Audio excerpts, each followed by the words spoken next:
Bom dia, tô aqui testando ainda, tentando usar, fazer um ao vivo aqui pela ESA. Desculpem aí a dificuldade, mas...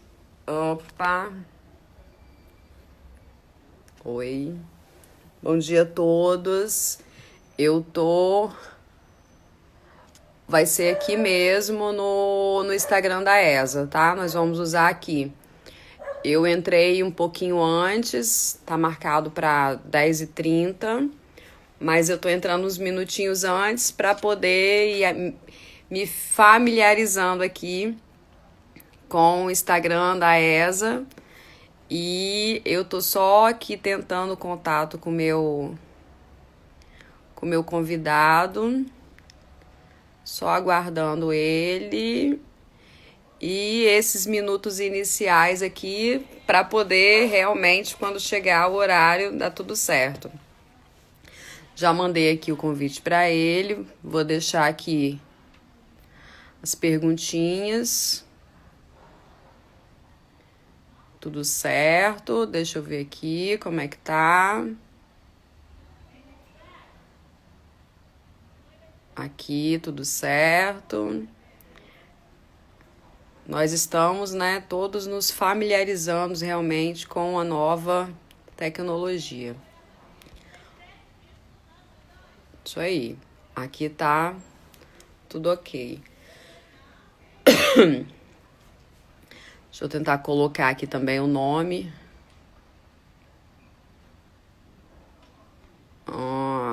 Do nosso debate.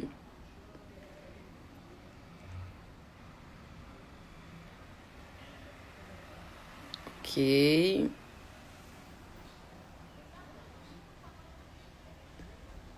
Aqui tudo ok. Tô igual na música, tudo ok.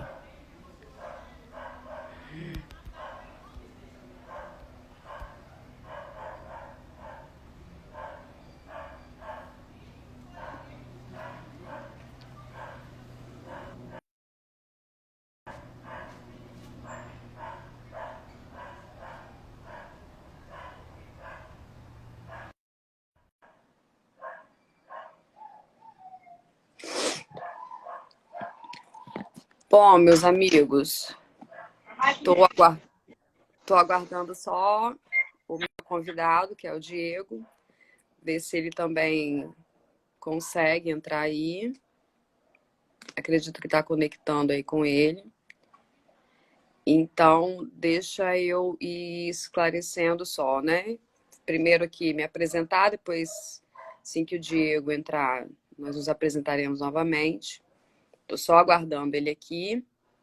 Meu nome é Adriana, eu sou professora de instituição de ensino no direito desde o ano de 2009 e presidente da comissão de ensino jurídico na OAB desde o ano passado, né? Então, em 2019, eu fui nomeada como presidente da Comissão de Ensino Jurídico. Minha filha está entrando aí, Amanda.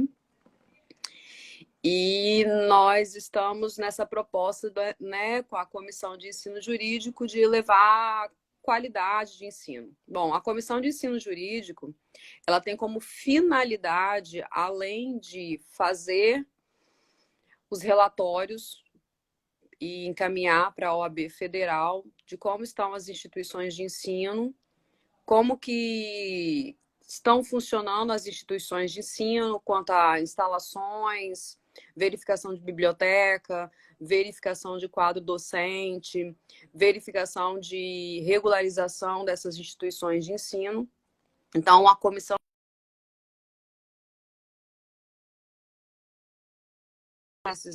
essa demanda de encaminhar esse relatório através da OAB Federal. A OAB Federal encaminha para a Comissão de Ensino Jurídico. Então, nós estamos aqui, OAB Vitória, nós temos membros na nossa comissão que são de Linhares, pessoas que são de Ecoporanga, tem o Jones, doutor Jones, que ele mora em Ecoporanga, atua na instituição de ensino lá em Linhares.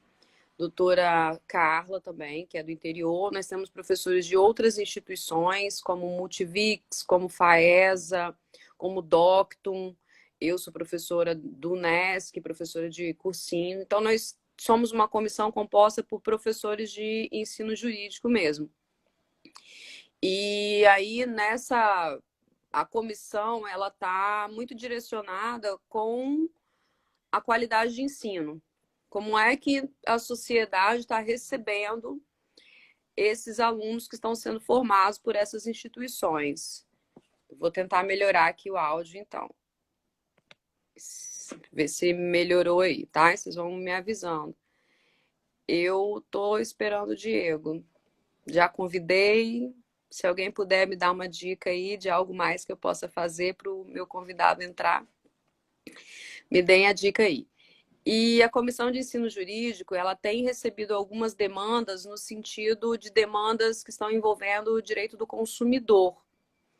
E eu já vou esclarecer aqui para vocês que, no nosso caso, enquanto comissão de ensino jurídico, nós estamos mais envolvidos mesmo com corpo docente e corpo discente. Essas questões, algumas pessoas têm encaminhado demandas no sentido de como é que fica pagamento de mensalidade, como é que fica a situação de se vai ter desconto, se pode parar de pagar. Todas essas demandas relativas a esse assunto, nós estamos encaminhando para a Comissão de Direito do Consumidor. Inclusive, hoje está acontecendo um debate numa webinar lá pelo Zoom, com o Dr. Risk e outras pessoas que eles estão realmente discutindo essa questão. O que nós aqui estamos enfrentando e buscando nesse momento são as ferramentas de ensino para ter uma melhor qualidade de aprendizado para os nossos alunos. Então, é tudo novo, nós estamos num momento novo, nós não esperávamos termos que ficar buscando novas ferramentas ou nos adequando tão rápido a ferramentas de ensino que já estavam sendo aplicadas em algumas instituições num prazo tão curto. Então, realmente, os professores, as instituições de ensino estão se adaptando, estão tentando realmente, estão nessa busca, é tudo novo, é novidade, buscando realmente uma qualidade para os alunos. Nós estamos trabalhando com direito. Direito é uma ciência humana, né? Não é exatas. Nós precisamos fazer nossos alunos terem alguma motivação para pensar. Nós precisamos fazer com que eles pensem. Nossas aulas, elas são presenciais, em sua grande maioria. Algumas instituições de ensino, elas já fazem aulas no sentido de EAD, e a OAB tem conversado sobre essas questões de EAD, como é que ficam questões EAD. E agora o que mais tem se utilizado realmente são questões EAD. Nós estamos realmente fazendo EAD, ensino à distância, e também aulas telepresenciais. Eu vou pedir para vocês terem um minuto de paciência aqui comigo. Eu vou só ver o que é que está acontecendo aqui com o Diego, que nós já tínhamos conversado, já estava aqui para ele entrar, e eu não sei o que está acontecendo. Eu já chamei ele aqui e ele não está aparecendo aqui. Me desculpem, mas como nós estamos, né, com essa novidade, bom, enviei de novo, talvez ele esteja também tendo dificuldade. Eu conversei aqui com ele há alguns minutos, ele estava realmente... Eu vou pausar um minuto aqui, coisa rápida, só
Voltei, conversei com ele aqui, vamos ver se agora ele consegue, se vai dar certo aqui.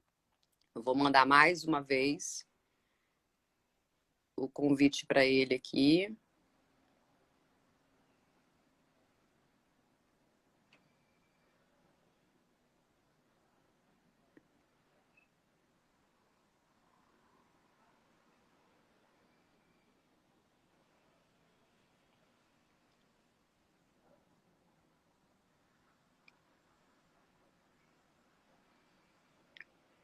Bom, estou esperando meu convidado aí entrar. Diego, doutor Diego, também professor. E vou continuar conversando aqui com vocês enquanto meu convidado vai aparecendo aí. Bom, como eu estava dizendo aqui para vocês, então nós estamos enfrentando uma novidade. Nosso objetivo com essa live aqui pela ESA é o objetivo realmente de estarmos conversando sobre essas ferramentas de estudo, além das ferramentas de estudo. Opa, agora ele apareceu.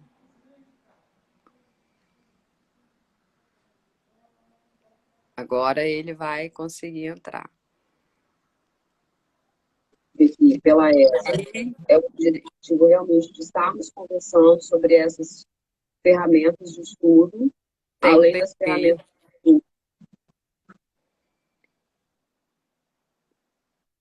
Diego. Tá me ouvindo? Agora sim, deu certo aí? O convite demorou a chegar. Eu mandei, mas tô falando aqui que é tudo novo, né? Novidade, nós estamos aprendendo aí, estamos nos adaptando realmente a essas novidades. Apesar de sermos bem novinhos, né?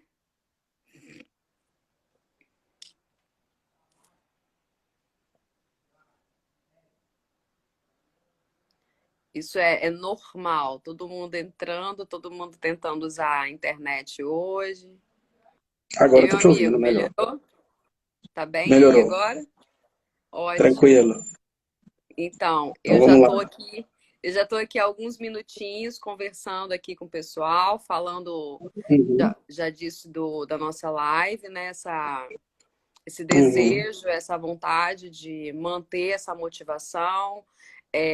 Nossa comissão de ensino jurídico aqui na OAB é uma comissão que faz a avaliação das instituições de ensino, então nós recebemos uma orientação, nós recebemos um manual para fazer realmente a avaliação das instituições de ensino no estado inteiro do Espírito Santo. Então, quando nós recebemos, nós temos o prazo aqui de 15 dias para avaliar as instituições, e aí nós nos dirigimos à instituição que tem o pedido da OAB Federal e realizamos essa avaliação. Então, nós fazemos avaliação estrutural, corpo docente, biblioteca, e num prazo de 15 dias nós elaboramos o relatório e encaminhamos para a OAB Federal. Então, a Comissão de Ensino Jurídico, ela tem como finalidade primordial realmente é fazer essa avaliação. E, enquanto isso, a comissão ela trabalha muito com qualidade de ensino, a gente tenta muito estar nas instituições. Nós temos um projeto que esse ano o projeto está paralisado. Nós vamos às instituições, realizamos palestras, né? Claro, nós fazemos contato com as instituições, pedimos a permissão para entrarmos, usamos o próprio corpo docente da instituição para essas palestras, levamos pessoas para fazer. Ano passado nós realizamos uma média de 5 a 6, estivemos em Colatina realizando essas palestras. A gente faz parceria com outras comissões também, como direito previdenciário, e levamos nas instituições de ensino esse conhecimento. Então, a busca mesmo da comissão é o ensino jurídico, essa qualidade de ensino jurídico. A gente está sempre muito focado no estudante também, para que o estudante tenha um aprendizado além da faculdade. A gente leva palestras para as instituições, tem essas conversas. E aí eu estava conversando mais ou menos isso aqui com o pessoal que já estão aqui com a gente. E eu já me apresentei, vou me apresentar, né? Eu sou a Adriana, sou a presidente da Comissão de Ensino Jurídico OAB Espírito Santo, e eu convidei um meu amigo, né, doutor Diego. Nós temos uma trajetória de amizade e, Diego, eu entendo que o melhor para começarmos uma conversa, esse bate-papo aqui, para entendermos o que está acontecendo, né, nesse período que nós estamos em isolamento e não estamos tendo aulas presenciais, eu queria que você contasse a sua trajetória, né? Como nós nos conhecemos e a sua trajetória enquanto estudante, depois a sua formação e hoje você também é professor. Queria que você contasse aí um pouquinho para a gente, se apresentasse da sua trajetória, porque eu acho que é uma trajetória que motiva qualquer um a seguir na carreira aí. Legal. Bom, Dri, né? Não é Adriana, é Dri. A É, intimidade aqui é desde o estágio na Excelsa, né? isso. Faz pouco tempo, com certeza, não faz muito não, porque a gente não é velho, não. É, eu formei em Direito pela FDV, logo a seguir eu fiz o mestrado já em Direitos e Garantias Fundamentais na FDV, abri meu escritório e comecei a lecionar. Então eu caminho aí como advogado e professor, né? São carreiras que me encantam muito e eu mantenho até, desde a formação do mestrado até hoje, caminhando com as duas carreiras. Eu sou professor de controle de constitucionalidade, direito constitucional na FDV e de direito administrativo na Novo Milênio. Então, atualmente eu leciono nas duas instituições. Me leciono em pós-graduação, né, FDV, na pós da UVV, em algumas outras. É, assim, sempre tive esse interesse pela academia e ele permite dialogar bastante com a advocacia e para mim, ao menos, é muito interessante. Quem tem interesse em dar aula precisa ter uma vocação de ter um trato humano com as pessoas, de escrever, de pesquisar. Hoje se exige cada vez mais esse tipo de coisa dos professores, é fato. E nesses dias, então, o trato humano tem sido ainda mais importante, né? A gente falar aí de estudo atualmente, falar um pouco também de você ter um trato humano nas relações. Eu não sei você na sala de aula como tem nas salas virtuais agora, mas a gente sente a necessidade de conversar mais com os alunos, até mesmo para buscar motivação. Cada um passa por alguma dificuldade, a gente sabe que não dá mais para ser entrar em sala de aula, dar aula, não. Agora a gente tem que ter uma preocupação maior com o que está acontecendo também com as pessoas. Pelo menos esse tem sido um sentimento meu. Uma coisa, Diego, que me marcou muito, eu penso muito no seguinte sentido. A gente vai vivendo, você disse aí que nós fizemos estágio na Excelsa, hoje, né?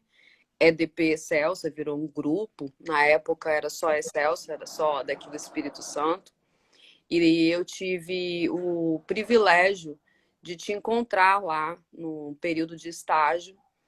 Tem pouco tempo, né? Coisa mais de 10 anos, pouquinho tempo. E eu sempre tenho uma coisa na minha vida que eu sempre penso assim, quando nós, nessa caminhada da vida, nós vamos passando por pessoas e eu como professora, como advogada, porque eu milito na área criminal, eu sou advogada criminalista, mas eu também tenho atuações em outras áreas. E uma coisa que é muito marcante para mim é que nessa nossa trajetória, nessa caminhada, não só como profissional, mas de vida, nós vamos passando pela vida de várias pessoas. E várias pessoas vão passando também pela nossa vida. E eu, como professora, eu sempre busco deixar algo positivo para os meus alunos. É claro que a minha busca com eles é uma busca de aprendizado. Eu me esforço, tento ser bem clara para que eles compreendam. Estou sempre me colocando à disposição. Você sabe que na instituição de ensino a gente fica na sala de aula, mas Às vezes o aluno te procura no corredor, te procura em outros horários. Eu tento estar sempre disponível. Mas nessa trajetória de vida, você foi uma das pessoas que me marcaram. Eu te conheci num estágio, eu era estudante como você. E eu me lembro de nós dois aprendendo ainda o que nós teríamos que fazer durante o estágio e você lendo um livro de tributário. E eu só de olhar para você lendo aquele livro de tributário eu já estava infartando, porque eu pensava, meu Deus, eu não estou entendendo nada desse livro. E isso me marcou muito no sentido de que nós estávamos ali aprendendo, mas mesmo durante o estágio, nós estávamos num momento de aprendizado, você estava aproveitando aquele momento para a leitura. Eu me lembro de você lendo um livro também do Jô Soares. Me lembro da gente conversando sobre forma física, e você sempre falava da forma física, eu lutei tanto, demorei tanto tempo para ter essa forma física, não vou perdê-la.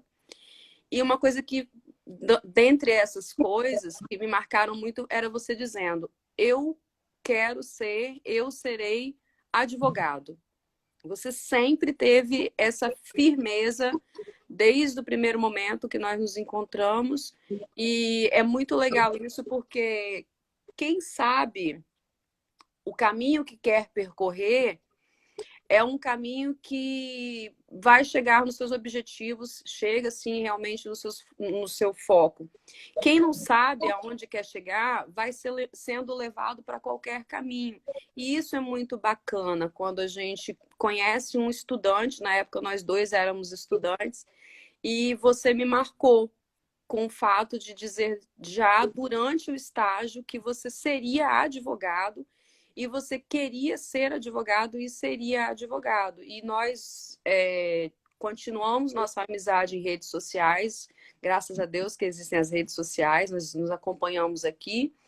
E eu tenho visto a sua trajetória e você realmente se tornou advogado e é advogado, nunca titubeou para uma outra área. É uma coisa que eu tento passar bastante para os meus alunos, né? Tentem pensar o que vocês querem, onde vocês querem estar no futuro, porque na verdade hoje nós já estamos vivendo o futuro.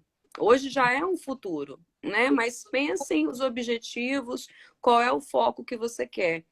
Porque qualquer um, advogado, um concurseiro, uma carreira, né, que dependa de concurso, você tem que estudar. Nós escolhemos direito sabendo que nós temos que estudar. Então, nós somos eternos estudantes. Então, Diego, eu queria que você passasse aqui e conversasse aqui com a gente e também contasse o que é que tem te mantido motivado para, nesse período, continuar estudando e algo que os alunos também possam copiar, né? Fazer essa cópia aí dessa motivação. Você continua estudando, tem conseguido ficar motivado? Como é que está a sua motivação para estudar? Depois daquele livro de tributário, Jô Soares, eu nem quero imaginar o que você está lendo hoje, mas conta aí para eu poder me motivar novamente. Bom, eu quero abordar então três questões, Dri.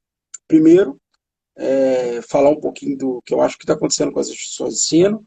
Segundo, como nós, professores, estão lidando. E depois falar um pouquinho de como estudar. Eu acho que está tudo bem ligado. Acho que assim, é visível que as instituições de ensino foram severamente sacrificadas com a proibição de aglomerações, né? As medidas de combate ao coronavírus atingiram frontalmente as instituições de ensino, assim como outros segmentos. Mas também é visível que de todos os setores, o que se reinventou mais rápido foram as instituições de ensino. A evolução com relação ao tratamento das ferramentas tecnológicas, ela foi praticamente imediata, né? É óbvio que muito se tem a aprender de todas as partes, e aí eu falo das instituições, dos professores, dos alunos, mas é evidente que a coisa foi conduzida com muita celeridade, né? A evolução, o salto evolutivo é muito grande. Então, assim, enquanto professor, eu tive que estudar. Então, assim, o meu primeiro comportamento foi aprender a mexer nas ferramentas. Sou novo, não tenho nenhuma dificuldade com ferramentas, com redes sociais, embora não faça lá muito perfil blogueiro, né, que gosta, que não curto muito. Mas eu conheci as ferramentas. Mas eu tive que conhecer sobre outra perspectiva, uma perspectiva de domínio, de qual é o melhor caminho e de como explorar tecnicamente cada uma delas, né, para conseguir reproduzir um ambiente e também compreender as dificuldades desse ambiente, de como tratar. Afinal de contas, não é a mesma coisa. O ambiente presencial não é a mesma coisa que o ambiente virtual. Ainda que você consiga reproduzir muitas coisas, ele não foi feito para ser reproduzido. Então você não pode pensar as ferramentas da mesma maneira. Ao mesmo tempo em que você tem muitas coisas, não adianta você tentar introduzir todas elas. E esse salto evolutivo foi, foi a primeira barreira que os professores e eu tive que lidar. Nós estamos falando de, agora em agosto, comemora 193 anos de ensino jurídico no país. Primeira escola de direito. E a metodologia de ensino não mudou muito. As formas de se estudar e de se aplicar conhecimento jurídico, elas são muito similares. A disposição das cadeiras. Essa é uma discussão antiga para quem trabalha com o ensino. Esse é um ponto em que a evolução é muito devagar. Fala-se muito em metodologias ativas, mas as pessoas parecem que foram conhecer isso agora, recentemente. Mas essa também é uma discussão que vem se arrastando há anos. E como lidar com isso? Isso tira um pouco os professores da zona de conforto. A sala de aula é um ambiente em que o professor tem domínio, em que o aluno ele vai para fazer anotações, tomar notas da exposição do professor. A gente costuma dizer que a metodologia vai ser expositiva dialogada, mas na grande maioria das vezes ela é meramente expositiva. A gente fala e ponto, o aluno copia e por aí vai. É claro que as salas de aula mudaram nos últimos anos, sim, né? Os professores, os alunos têm acesso a mais informações, isso acaba reproduzindo na forma como o professor conduz a aula, mas ainda assim é limitado. Durante muitos anos, as instituições proibiram o uso de recursos tecnológicos em sala de aula porque achavam que isso era objeto de distração, ao invés de canalizar isso como objeto de mais educação e mais ensino. Então, e hoje isso está sendo uma prática.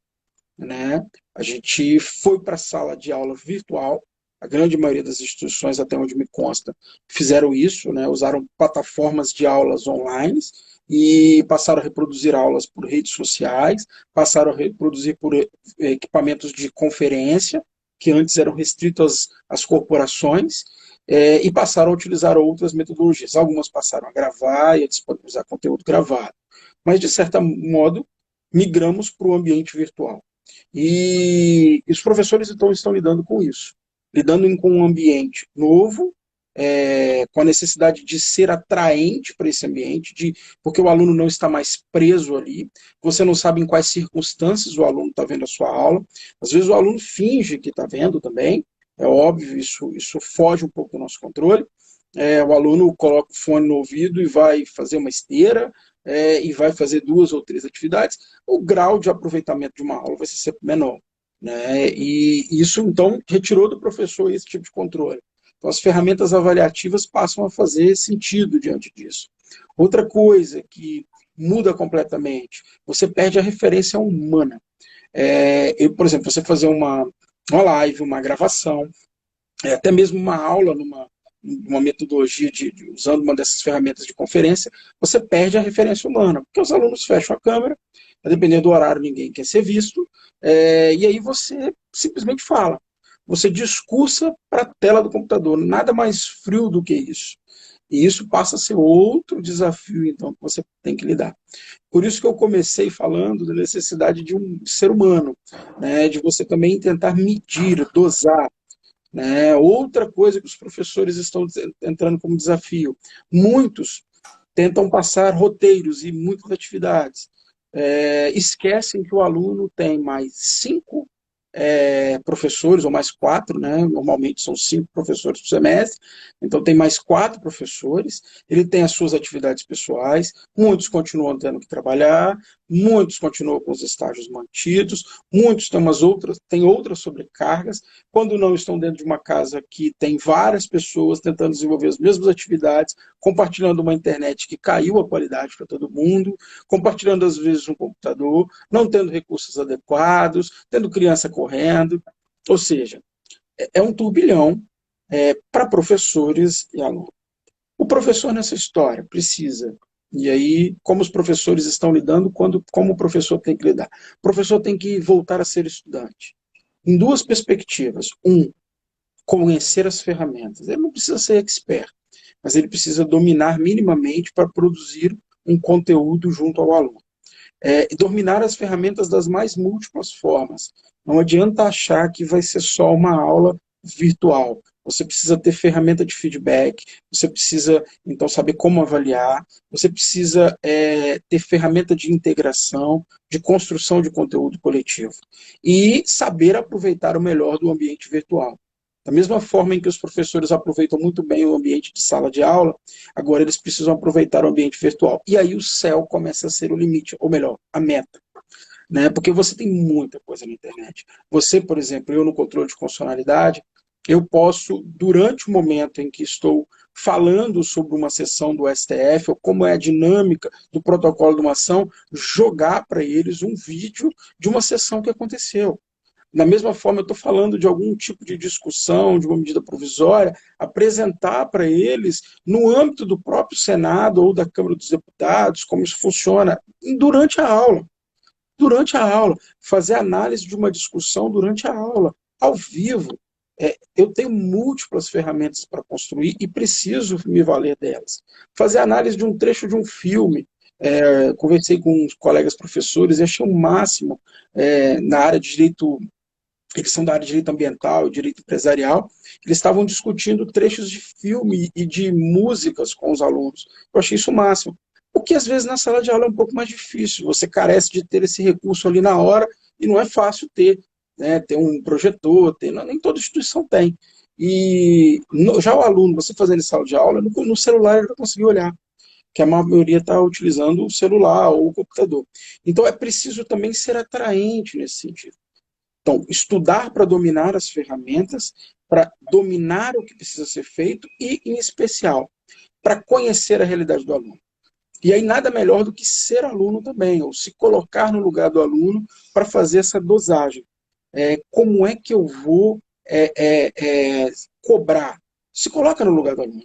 Olha, se eu tivesse 5 professores, tantas coisas, qual é a pegada? Né? Para também não exagerar. Porque o excesso de informação, e nós vivemos num momento de excesso de informação. Só uma pontinha aqui, até mesmo de alfinetado. Nós estamos concorrendo com a própria OAB agora, uma discussão sobre ensino jurídico. Isso é excesso de Exatamente. informação. As pessoas não conseguem lidar com todas as informações. A gente precisa ter essa preocupação. E aí, se colocar no lugar do aluno, do ouvinte, esse é o exercício que eu faço. Não adianta eu tentar falar tudo de controle de constitucionalidade numa aula virtual, em que a dinâmica é muito mais rápida. Já que eu não tenho o elemento visual, eu começo a falar sozinho. Não adianta eu tentar abarrotá-los de informações, mandá-los lerem diversos julgados e trechos. Não vai mudar. Eles não vão fazer e vão acabar abandonando a minha aula. Então, eu preciso me colocar no lugar do aluno, me colocar diante das dificuldades dele, daí o papel humanizador do professor, para exatamente ser atraente. Então, o professor tem que continuar sendo estudante, como sempre, para dominar as tecnologias e para se colocar no lugar do outro. Nada melhor do que isso para ele conseguir produzir uma aula atraente. E conhecer muito bem o seu próprio aluno, né? Normalmente nós lidamos com um público adulto, cujas motivações são diferentes. As motivações são muito mais pragmáticas. Então, tentar ser prático é extremamente importante, ainda mais no ambiente virtual. Então, tentar trazer discussões práticas, ainda que esteja trabalhando com teoria. Não dá para dissociar isso do direito. O aluno, o estudante do direito, e você começou falando, Diego, você sempre quis isso, você sempre focou e etc. Isso é muito pessoal. Tem pessoas que têm mais facilidade de focar, de decidir, e outras nem tanto. Mas o estudante do direito precisa ter duas coisas em mente. Uma, que ele tem múltiplas funções e possibilidades com o direito. O direito sempre abriu os maiores leques. Mas a segunda é que nenhum deles vai ser sem estudo e sem leitura. Então é preciso continuar estudando e lendo muito. A quantidade de medidas provisórias que nós estamos tendo nos últimos dias, que podem ter vigências meramente provisórias, é absurda. Eu não consegui sequer analisar metade delas. E sei que vou ter que analisar. Eu não posso ficar atrás. Então, já entrando um pouco na minha motivação pessoal, eu conheço o mercado em que eu ingressei.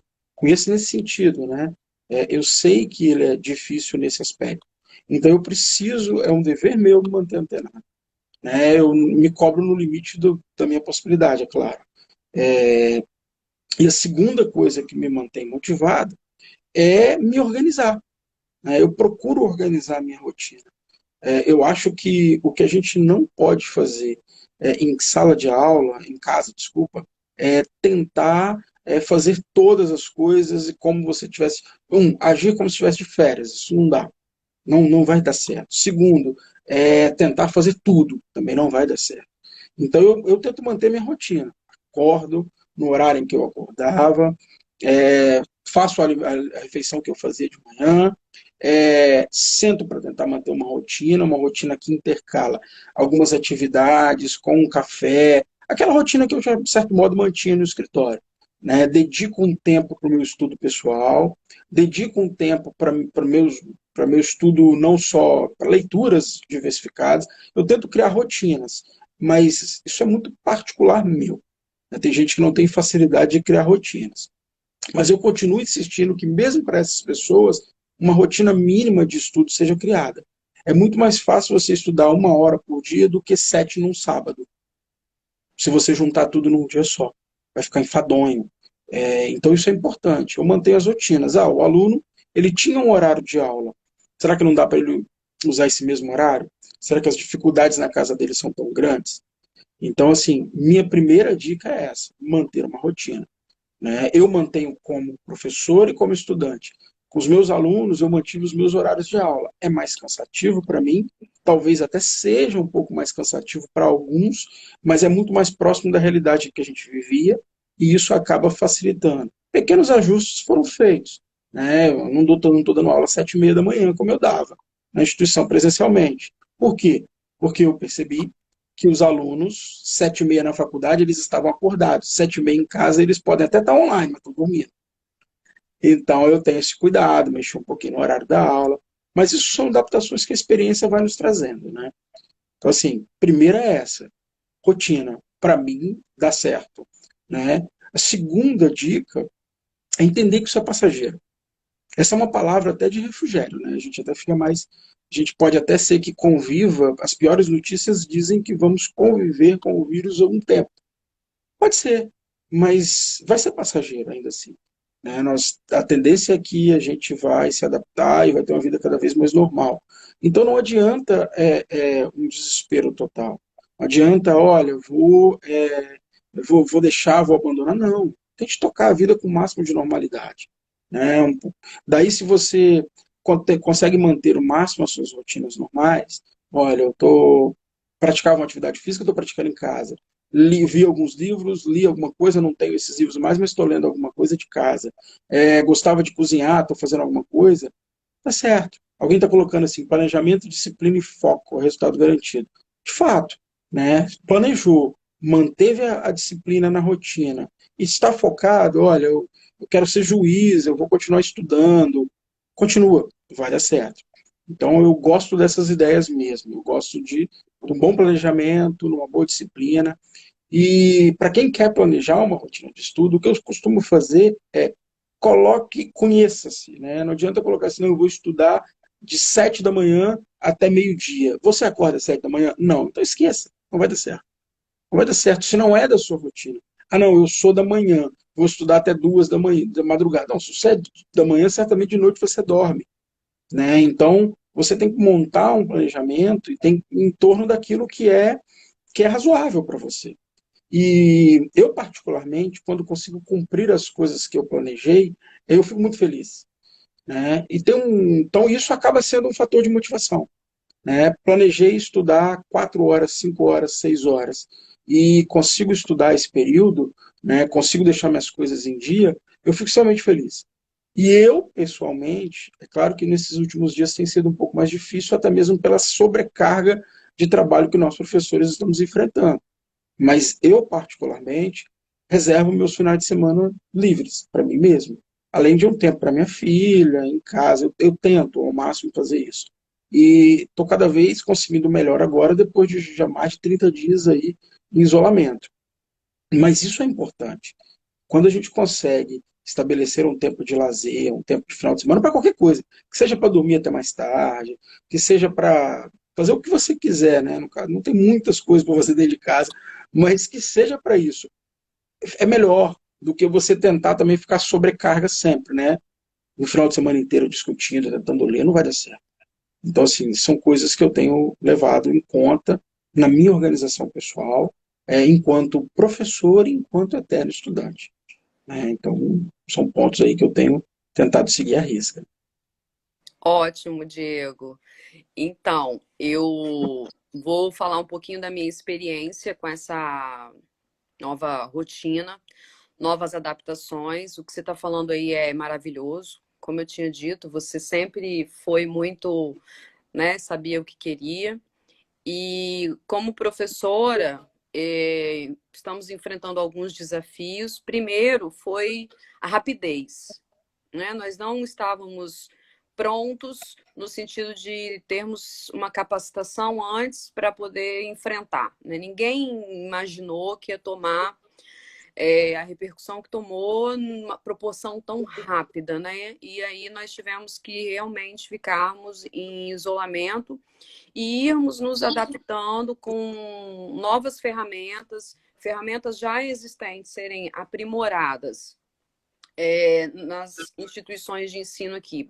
Eu trabalho com alguns momentos que não tem jeito, tem que ser presencial, porque eu dou aula em cursinho, e aí nós precisamos estarmos presenciais, mas mesmo assim eu estou tentando manter contato com esses alunos para não deixá-los desmotivados. E tenho adotado algumas ferramentas das instituições para poder manter essa rotina, me adaptando realmente a uma nova rotina, mas buscando sempre os meus alunos. Essa questão que você está falando é uma questão humana. Então, eu tenho, assim, no primeiro momento, eu analisei a realidade de cada um, de como que estavam os alunos, as situações de internet, acesso, como é que eles estavam lidando com essa questão, quem estava trabalhando, quem, né, permaneceu. E aí eu tive uma visão geral de como lidar com a situação. E uma coisa que eu vi é que realmente muitos alunos perdidos naquele primeiro momento e eles, assim, muitos achando realmente férias, né? Suspensão, estão suspensos, daqui a pouco vamos voltar. E aí, o primeiro desafio que eu enfrentei foi tentar dialogar e mostrar que não era férias, não era suspensão, nós lidamos com aglomerações, então nós somos os mais afetados e vamos demorar. O que eu tenho dito para eles é realmente rotina. A rotina com planejamento é o melhor neste momento para todo mundo, né? Até porque agora imagine, estamos isolados, nós estamos acostumados a sair para as nossas atividades, a nos deslocarmos até a faculdade. Eu tenho contato com o meu colega de sala, eu troco com o meu colega de sala as minhas dúvidas, eu troco com o meu professor. E agora eles não têm mais essa troca, é ele com ele mesmo. Então, primeira dica, e baseado no que você disse, é o autoconhecimento, primeiro, né? Qual é a minha realidade? A minha realidade, eu continuo trabalhando, eu estou me deslocando ainda até o meu trabalho. Mas, por exemplo, quem faz a faculdade em horário noturno, então aquele horário ali eu estaria na faculdade, mesmo que não seja 3 horas, que você fique pelo menos 1 hora e meia, 2 horas, tentando manter a sua rotina. Então, a dica que eu estou trabalhando com os alunos e aqui para todo mundo é rotina mesmo de estudo, dentro da sua realidade, dentro das suas possibilidades. E não abandonar, não desistir. Eu tive contato com alguns alunos aqui para saber por que eles não estavam participando, não estavam lá nos portais, nas ferramentas, eu não estava vendo ali. Aí eu entrei em contato com esses alunos para saber. E alguns desanimados e alguns querendo realmente desistir, vou desistir desse período que vem eu faço novamente. E aí eu estou tendo esse cuidado de fazer contato com eles para pedir para não desanimar e dando dica e me colocando muito à disposição deles para entender a realidade. É um momento que a gente precisa realmente ser humano, ser ouvinte, né, dos nossos alunos, entender a realidade deles, nos colocarmos no mesmo nível aqui que eles, porque nossa realidade é igual de estudo. Nós estamos, enquanto advogados, né, aqui nos adaptando a ferramentas, sustentação oral virtual, né? Nós já estamos enfrentando isso.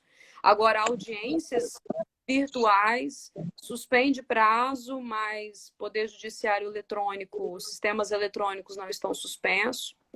Então, minha dica como professora e conversando aqui com você é, primeira coisa, conhecer a sua própria realidade. Dentro da sua realidade, criar um planejamento seu. Então, não perder o foco. Então, conheça a sua realidade. Depois, dentro da sua realidade, faça um planejamento seu que você consiga alcançar um resultado final. Porque o meu planejamento da Adriana ou o planejamento do Diego é o meu dentro da minha realidade e o seu, pelo que você está falando também, é dentro da sua realidade, das suas possibilidades. Né? Então, é manter, não desistir, não desanimar, é nos unirmos. Então, precisamos de uma união, um ajudar o outro, um contar com a colaboração do outro. Você já está colaborando aqui, né? Conversando com a gente. Como professores, eu acredito que nós estamos nessa busca dos nossos alunos, deles não desanimarem, deles continuarem estudando. As minhas aulas são aulas em vídeo, ao vivo, eu estou mantendo aqui. Então, a minha aula era de 7h30, né, por exemplo, de 18h50 até as 22h. Então, eu adaptei um horário de 19h30 até as 22h. E aí nós fazemos 3 intervalos durante esse período. Eu paro a aula, de tomar uma água e voltamos. E eu tô vendo eles aqui e eu tento chamar, buscar e convidar para as aulas. Então, é a questão humana mesmo. O que você disse é muito pertinente. É o momento em que nós estamos sendo muito mais humanos ainda. Não dá para desistir dos nossos alunos, não dá para não entender a realidade de cada um. É o que você disse, né? Tem pessoas que estão em casa, que eu estou vendo as minhas alunas, por exemplo, com filho em casa, e aí ela está aqui assistindo a minha aula, a criança vem, aí eu vejo ela levanta para poder... Então, é uma realidade. Mas isso vai passar, nós vamos voltar às nossas rotinas, vamos nos empenhar, isso tudo aí tem um propósito, tem um motivo, e nós não vamos desistir, nossos alunos também não vão desistir, nós vamos continuar estudando.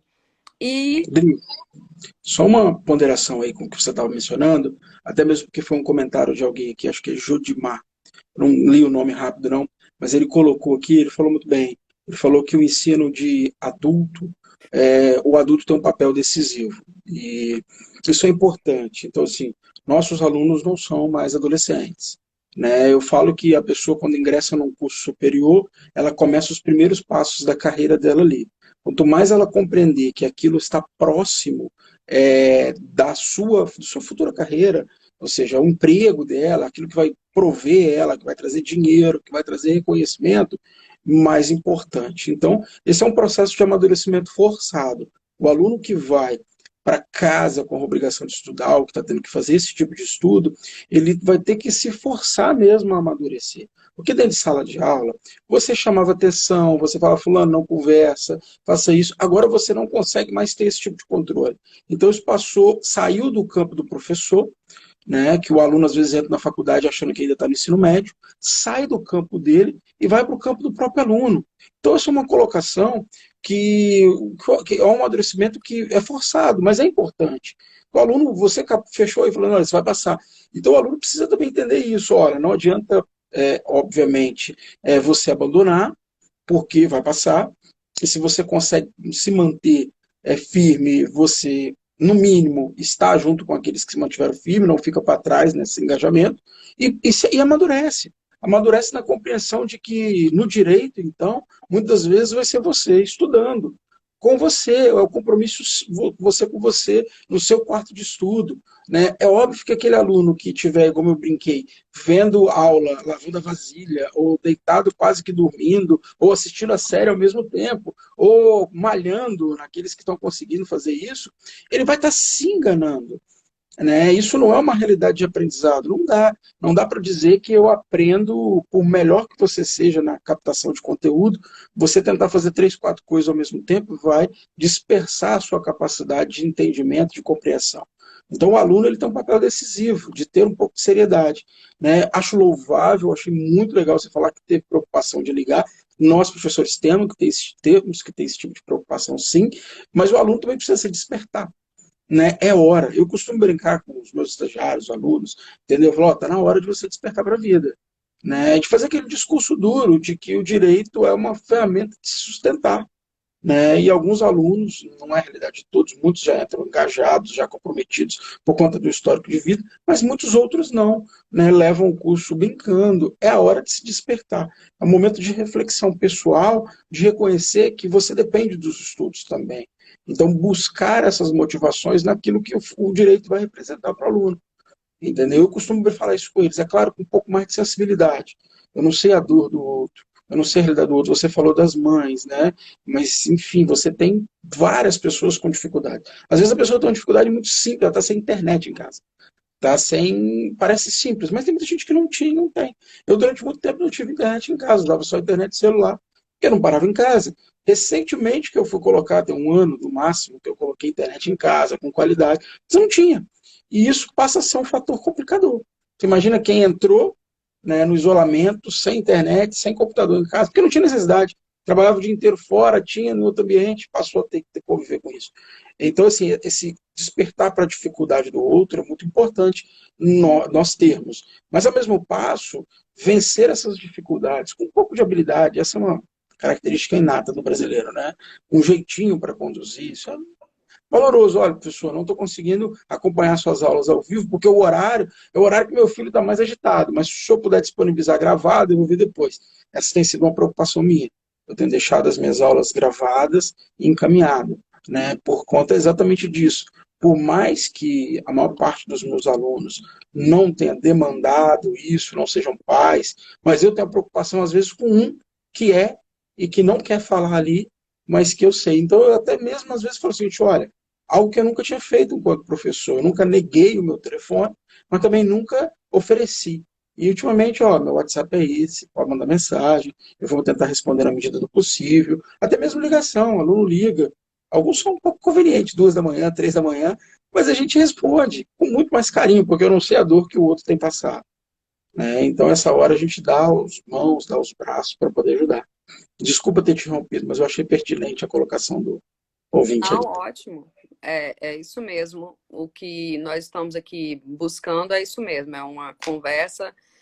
E é isso mesmo, Diego.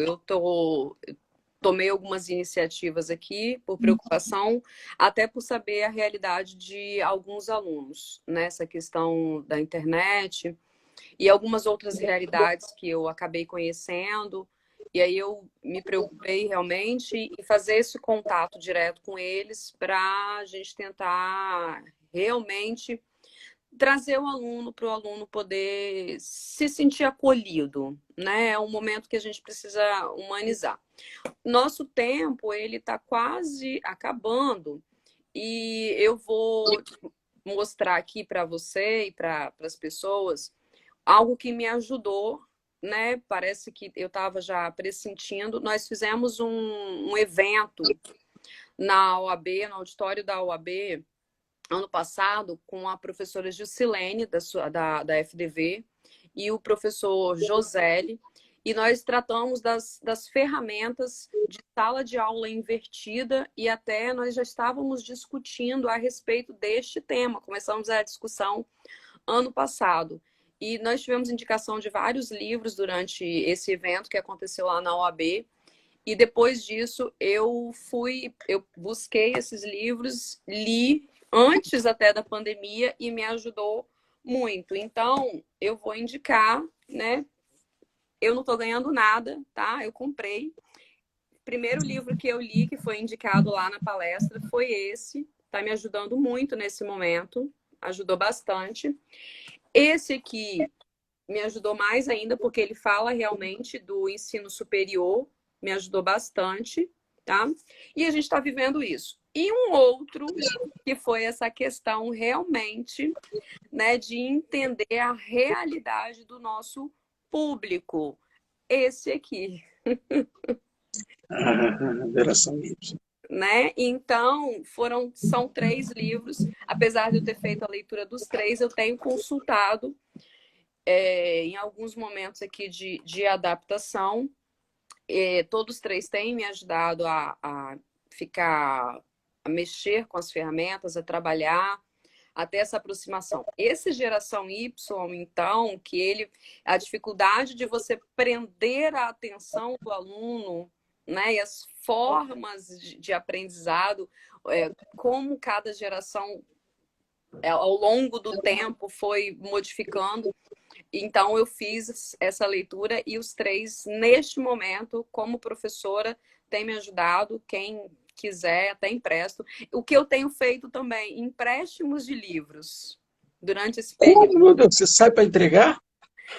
Então, a gente vai ao supermercado, vai à farmácia. Então, quando algum aluno me pede, eu já anoto aqui, coloco no carro, aí a gente combina de deixar ou na portaria de um prédio, ou na Legal. portaria do meu prédio. Então, eu tenho feito empréstimos também de livro para eles, material.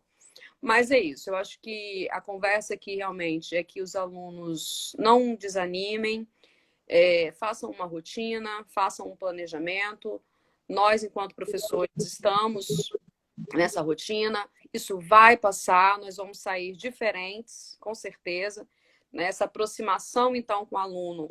Eu, por exemplo, eu não gostava que os alunos ficassem me mandando o WhatsApp, porque me atrapalhava durante o meu trabalho, né? Porque eu uso meu celular para advogar e aí complicava, às vezes você não podia responder ou não podia atender e o aluno não entendia. Aí a gente ficava numa Uhum. situação chata. Então eu sempre falava, gente, não me mande o WhatsApp, me mande pelo portal do aluno, porque lá é um outro momento, é diferente. E agora eu, que não gostava que os alunos me mandassem mensagens, me adaptei. Agora eu que ligo para eles, eu respondo o WhatsApp dos alunos. Então, toda essa mudança aí acontecendo, né? Mas Uhum. está acabando, Diego, temos só um minuto. Eu já vou aproveitar e me despedir e agradecer a você, agradecer a ESA, né, por ter aberto esse canal, agradecer a todos que nos acompanharam aqui e pode finalizar. Muito obrigada, meu amigo Diego. Dri, obrigado pela oportunidade também. Eu fecho com 2 falas. Uma que eu disse, que eu acho que é a mais importante, vai passar. E a gente vai sair diferente e mais fortalecido. Profissionalmente, enquanto